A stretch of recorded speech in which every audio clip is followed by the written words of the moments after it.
Hey guys, welcome back. I hope y'all are doing well.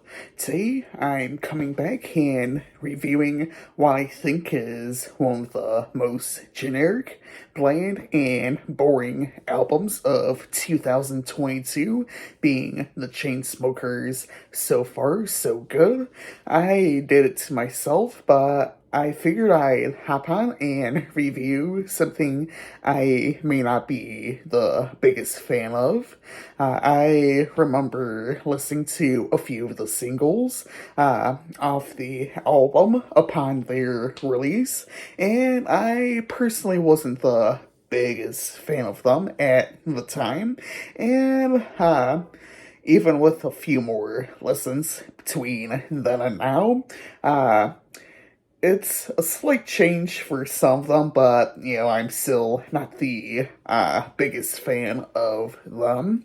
Uh, but when I saw that this album was released, I didn't listen to it initially because, again, I wasn't the biggest fan of the few tracks released leading up to this album release.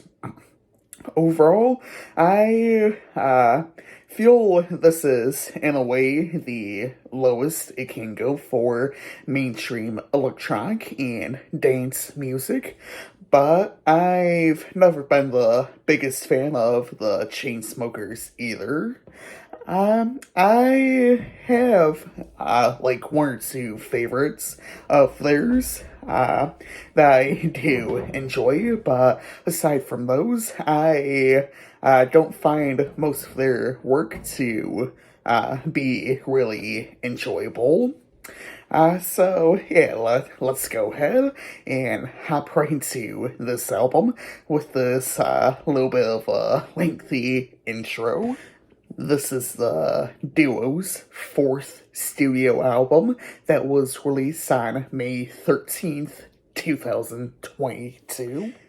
The album has a runtime of about 45 minutes. There's also a deluxe edition, which I ended up listening to. It adds 3 more tracks, and to me, unfortunately, adds another 10 minutes for a total runtime of about 55 minutes. The album has 7 singles, being High, iPad, Riptide, I Love You, The Fall with Shipwreck, Why Can't You Wait, and Time Bomb with Bob Moses. And that's really all the information I could really find and could really put into this, video. But really, the only other thing I could really find from a couple of articles I was looking at is that it took them about 2 years to do this album, and the duo went to various locations to write and record. I personally feel it could have been a little bit longer, but, I know ours are free to do releases whenever they want, whenever they're up for, and that sort of thing. And to say nonetheless, there are some elements from the lyrics I do enjoy from, some of these tracks, but I don't feel this is a great album in terms of sound and style, even if I do find some of these sounds interesting or have a little bit of a twist to them. But I felt, the whole sound and style aspects could have been improved on and have these tracks more like standout-ish.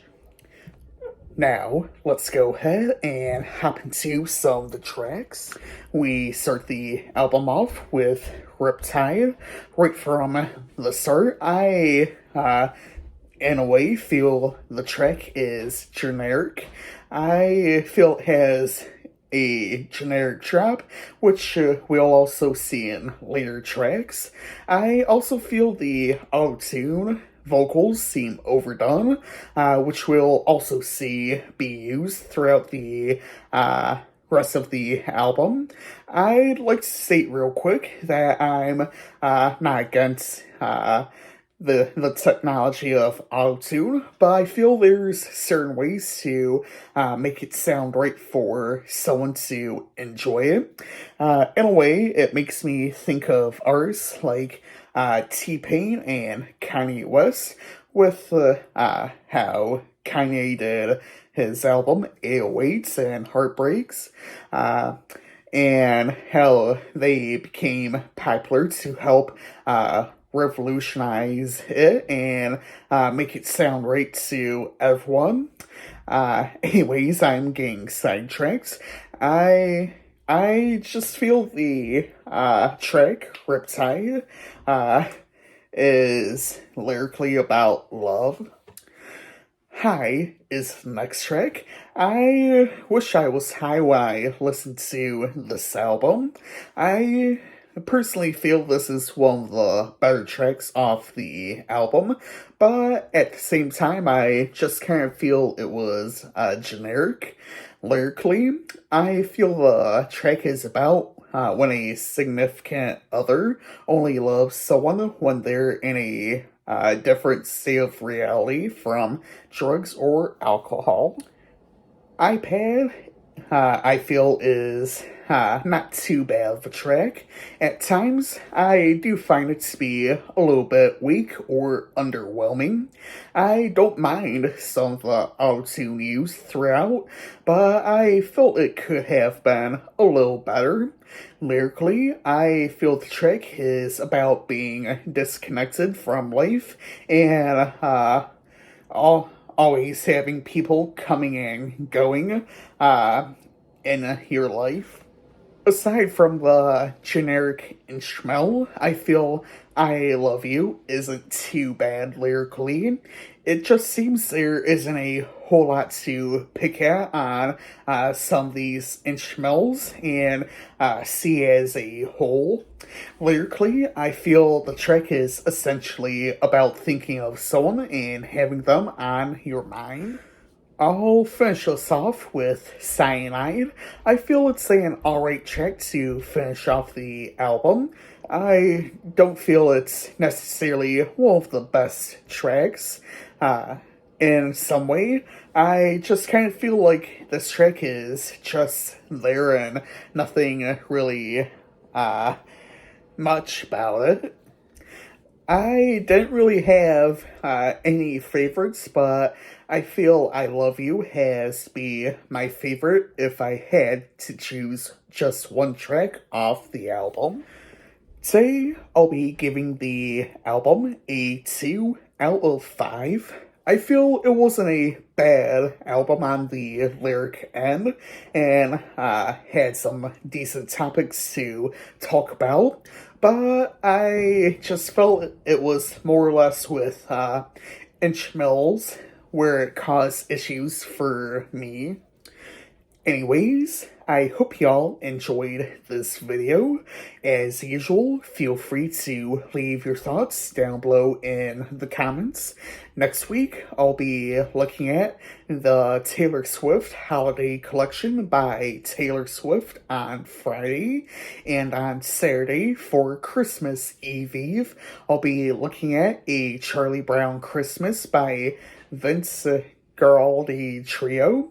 So yeah, next week's gonna be a little bit trickier for me in some sort of ways, since I have 2 albums to try and listen to and review. But hey, at least they're both Christmas albums, which should be fun to listen to and get a little bit more into the holiday spirit, say, nonetheless. And yeah, of course, it is that time of year yet again. And, these 2 albums are going to be my Christmas special albums for the year. I was just planning on doing one, but looking at years past, I've always done two. One on that Friday that year, then uh, another another one over the weekend, or at least on Christmas. So yeah, that is planned for next week, and I will see you all next time.